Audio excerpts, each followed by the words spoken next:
From Bilbao, it's Slow TV Radio from The Meeting Point, broadcasting not only to Bilbao but around the world. Hello and welcome back to another edition of Round the Table, and in a packed programme today we'll be having a fascinating discussion about the importance of pronunciation. But first, somebody asked me why we refer to American people as junkies.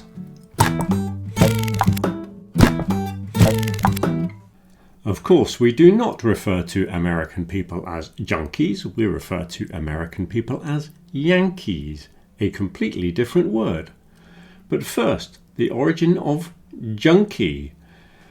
Junk is a type of boat in China.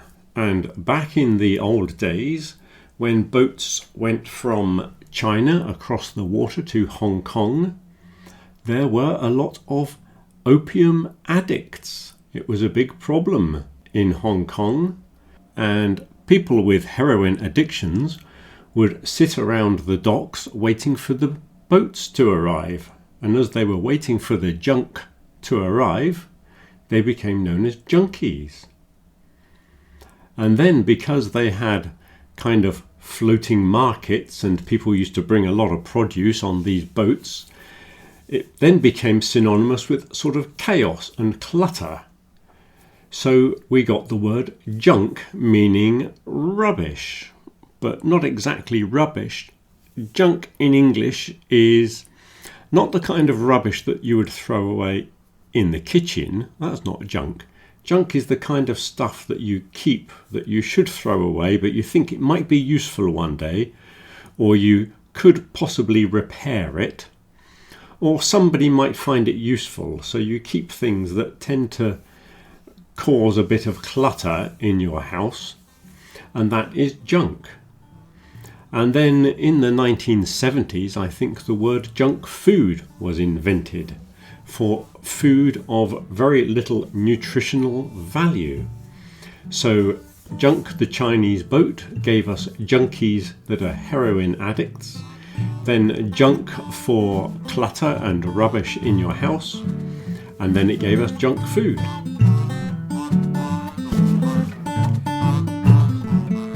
Yankee, on the other hand, a completely unconnected word, goes back to the days when New York was a Dutch settlement called New Amsterdam, and the British neighbours often referred to the Dutch settlers as Yankees, as a stereotypical Dutch name. It actually means John Cheese, a sort of nickname for anyone who was Dutch. Then it was later applied by the Southern armies in the Confederate armies in the Civil War. They used it to refer to anyone from the northern states up around New York. Everybody up there was called Yankees. And then from the British point of view, all Americans were then known as Yankees or Yanks. I'm sure they don't like that, but they call us limeys. Limey is the American word for British people, because a few hundred years ago, all British ships carried barrels of lemons and limes, and all of the sailors had to eat a lime or a lemon every day to prevent scurvy, which is that terrible disease that you get from the lack of vitamin C. Americans presumed that the fact that we ate a lemon every day had some sort of effect on the British temperament, I presume. So we call them Yankees and they call us limeys. So let's move on to the discussion of the day.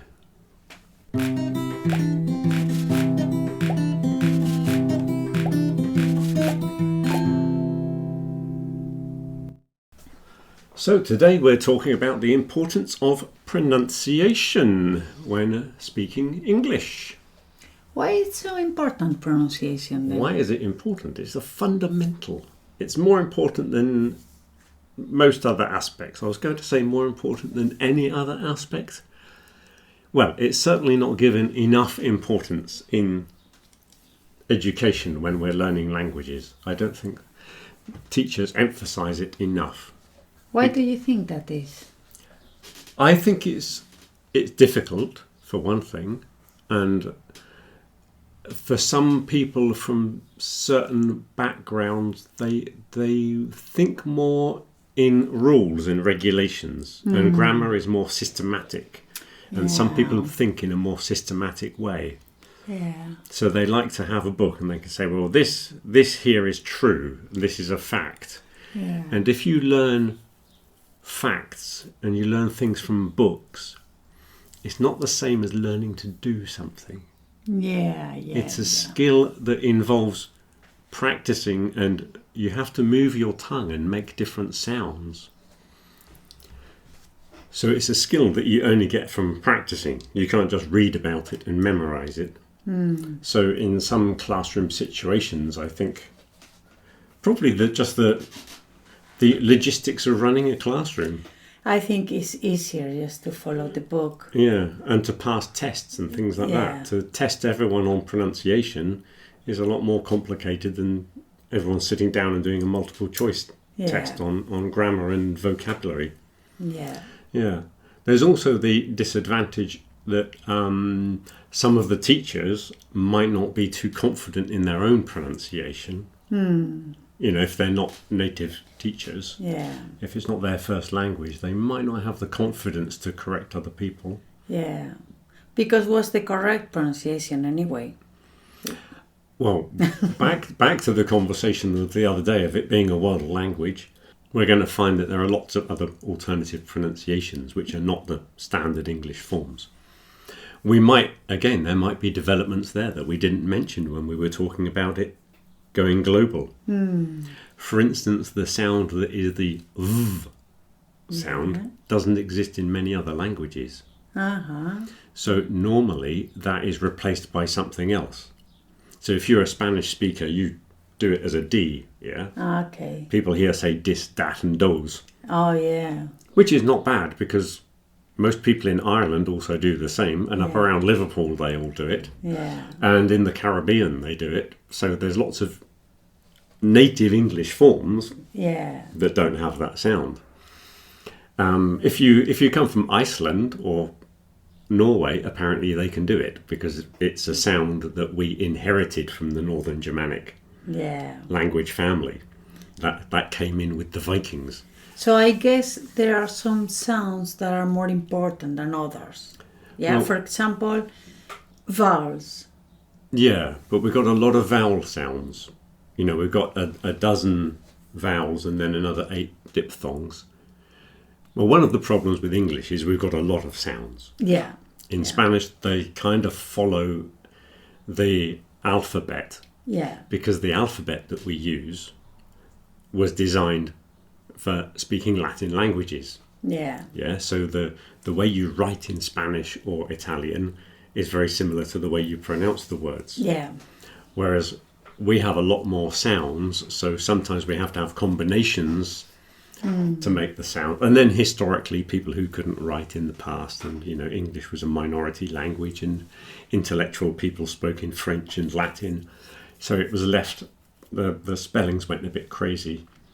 So it's difficult to see from the page, the written word, how you say it. Yeah. So that's another problem that people have. Well, to me, the main problem is that we don't understand, or we don't know, that you have more sounds than we do. That's why, if you don't know that they exist, you don't recognize them, and you can't produce them. So the first step is to understand that in English you have more sounds than we have in Spanish. Yeah. And also when you look at related languages, so it's probably easier for someone from Holland to learn English, pronunciation-wise at least, because we will share a lot of similar sounds. Yeah.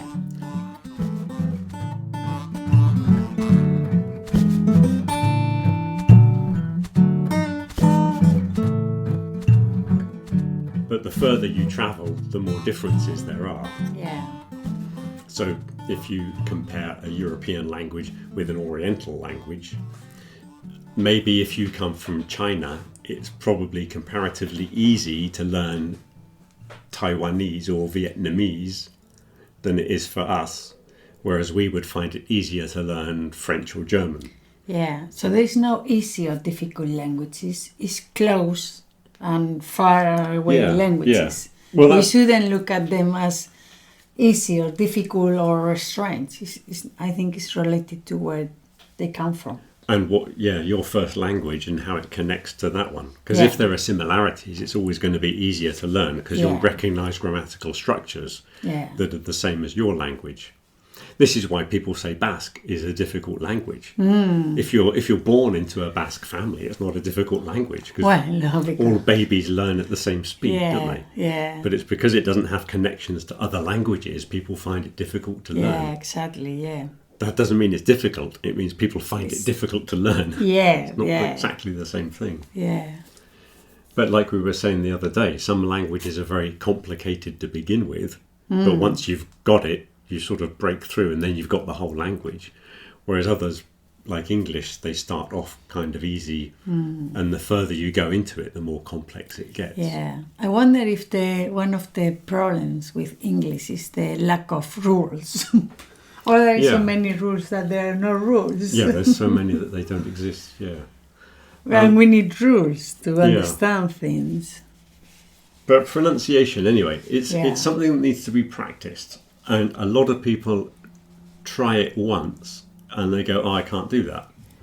But then I'm always explaining that the same would apply to music or painting or any art form that requires practice. Yeah. Like when you pick up a guitar and someone says, oh, you do this, and you go, oh, it's really difficult. Well, yeah, it is. But the only way it gets easy is because you keep going and you keep practicing it, and eventually it becomes easy. It's automation, isn't it? Yeah, and it's muscle memory and that kind of stuff. It's like riding bicycles.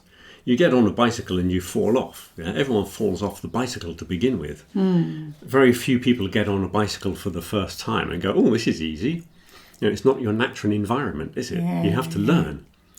But people don't apply that logic when they're learning pronunciation. They go, and they make a noise and they say, oh, I can't do it. And they just presume that they can't do it. But pronunciation is repetition. You have to keep practicing and keep going over the same thing again and again and again until it's built into your muscle memory that it's automated. Like once you learn to ride a bicycle, you never forget. You can always ride a bicycle. And like many things, like that documentary I saw with the man with the 3-minute memory. Oh, yeah. He had this terrible brain problem, some illness he had, which destroyed his ability to form memories. And he couldn't remember anything that happened more than 3 minutes previously. And he was a conductor in an orchestra. And he could play the piano. And even though he had this terrible problem that did terrible damage to his brain, he couldn't remember the names of his family, where he lived. He couldn't remember anything. But he spoke perfect English still, and he could still play the piano. So the fact that he learnt the piano by repetition and repetition and repetition put that memory in a different category in his brain. Yeah. So it's not the same as, you know, if he'd read a load of facts of dates from a book, and it was only statistics and facts, that would have been wiped off and destroyed. But the fact that it was a skill that he'd acquired from hours and hours of practice, that wasn't destroyed by this terrible illness. And the same with his language. He still had all of his grammar and his pronunciation and everything. His voice was perfectly normal. He just got angry a lot because he couldn't remember anything. Imagine. That must be terrible. And he's trying to have conversations with him. And he couldn't read a book because he could only read one sentence because automatically he forgot the previous sentence. Wow. He only lived in a 3-minute bubble. Wow. But the important thing was he still played the piano and he still spoke perfectly.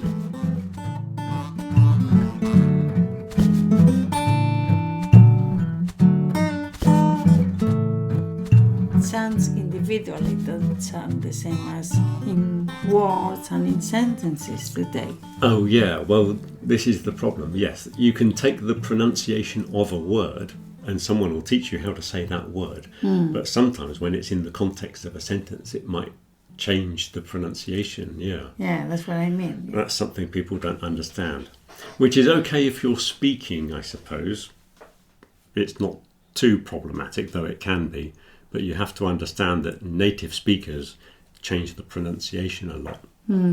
So you've got the stress patterns where some words are stressed more than others, and I'll have to do a full program all about this. Some bits are stressed and they take more emphasis, but then the unstressed bits tend to get reduced down a lot. So there are lots of sounds, like if you say a preposition like for, everyone knows it's pronounced for, but very few people say for in a sentence. They say f. Yeah. But if no one tells you that they're going to say f, you're not going to recognise that word because no one's told you what that word f means. Yeah, that's why when people say, I don't understand anything, and they can hear like most of the words, it's because you don't actually pronounce them. No, there's lots of contracted forms that they don't seem to get taught. Everyone knows that you can say can't and put not on the end of can and make cannot and can't. Those are standard forms that everyone's taught. But they're not taught that would have is kind of would have or woulda. Yeah. And how words are sometimes just omitted from sentences because we don't see them as necessary. Yeah. That's very difficult for us to understand because in Spanish it doesn't work like that. No. We pronounce every... But we have a standard way of doing it. So it doesn't matter if you're English or American or Australian. We all do it in the same way. It's because certain words don't carry much importance in the sentence. They're the grammatical, the nuts and bolts that hold it all together. They're structural words. They don't really have any meaning in their own right, whereas the nouns and the verbs, you have to hear them for you to understand what the sentence is. So that's the first thing to understand in order to understand and speak better English, don't you think? That's why people can study English and they're told that they have a very good level, and then they go to England and they don't understand anything what people are talking about. Yeah, that's what happened to me. Yeah, well, they're not... I thought my English was perfect. Well, it's... So I got really good marks. Oh, well done. Well, I didn't understand anything when I met you. Yeah. But it's because they're prepared for a certain style of English, like this, what I call a laboratory English. It's in a very clinical environment of everything's pure, and this is how it's supposed to be. But how it's supposed to be and what it really is are two different things. Yeah. It's not like that. It's like I was going to give you a nice metaphor of...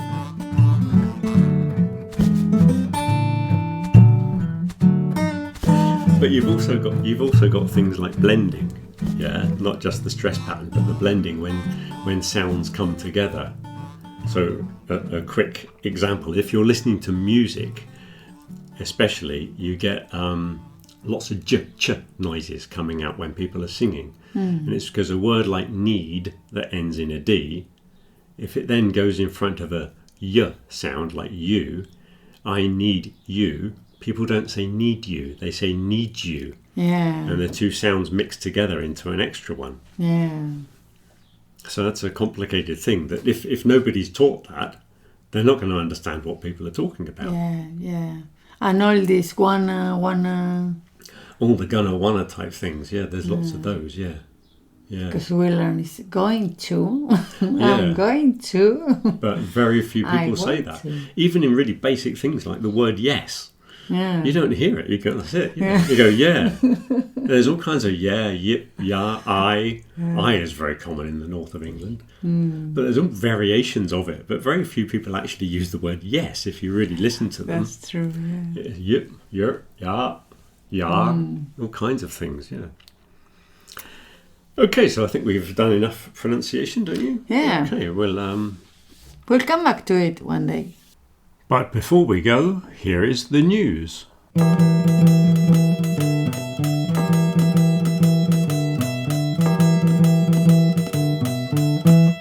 What's news then? So, the big news is we got 1,000 subscribers. Ooh. We've passed the 1,000 mark.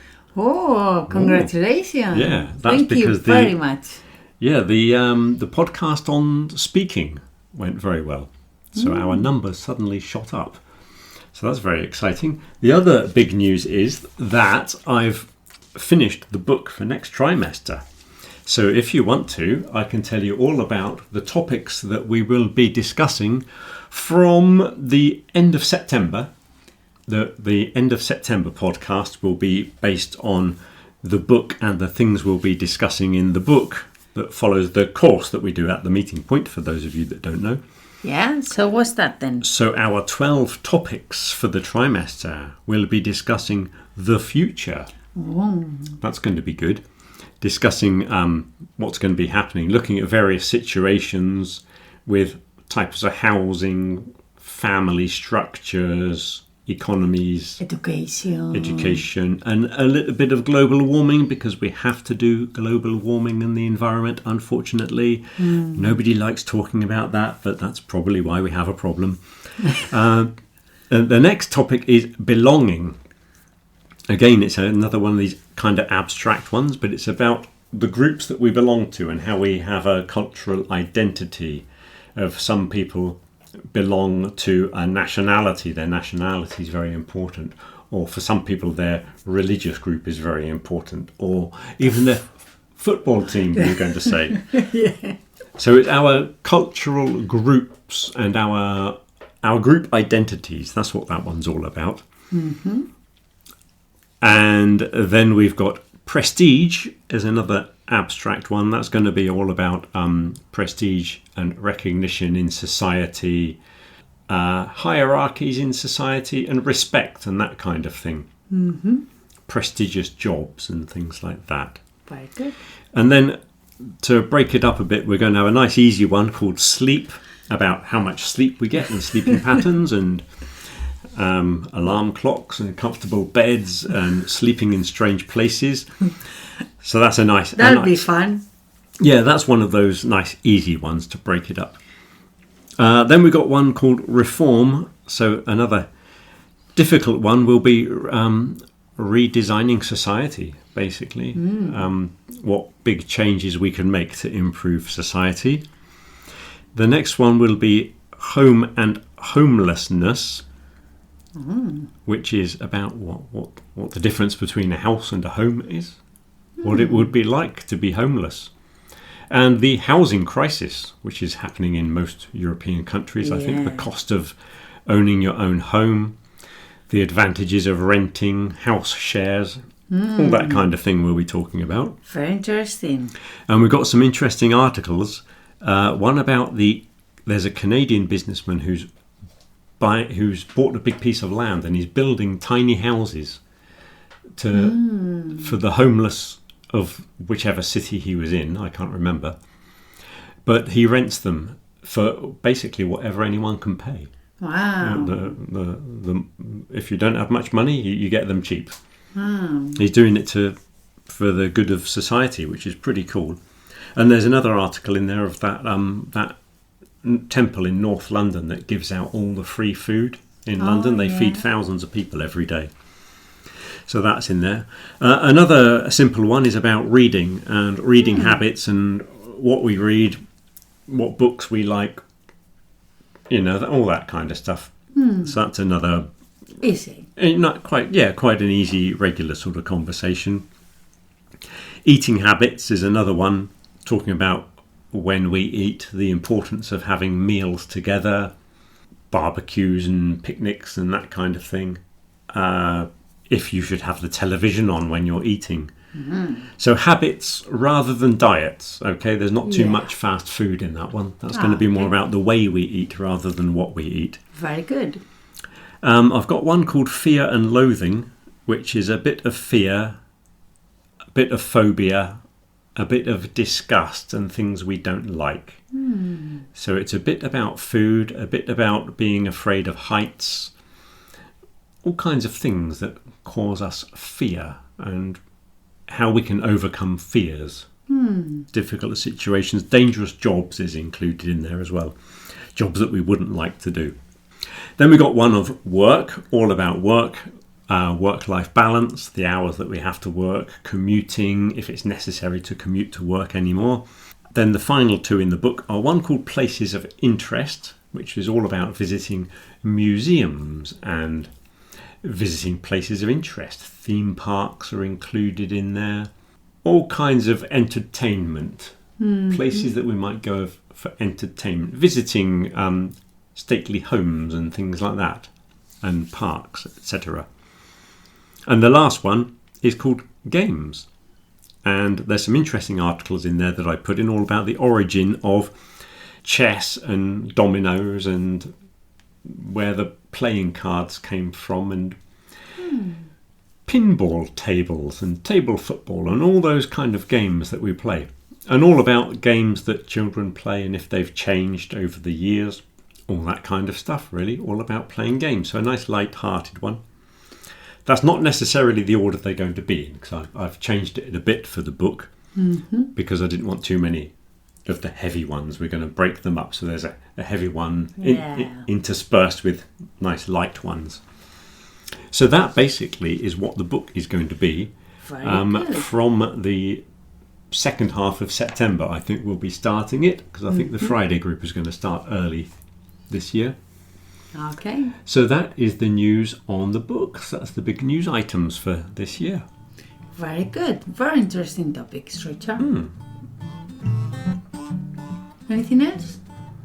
No, I think that's about all we have time for. So thank you for listening, everybody, and hope you'll be joining us again next week for another fascinating conversation. Don't forget to like and subscribe, and make sure you share it with all your friends.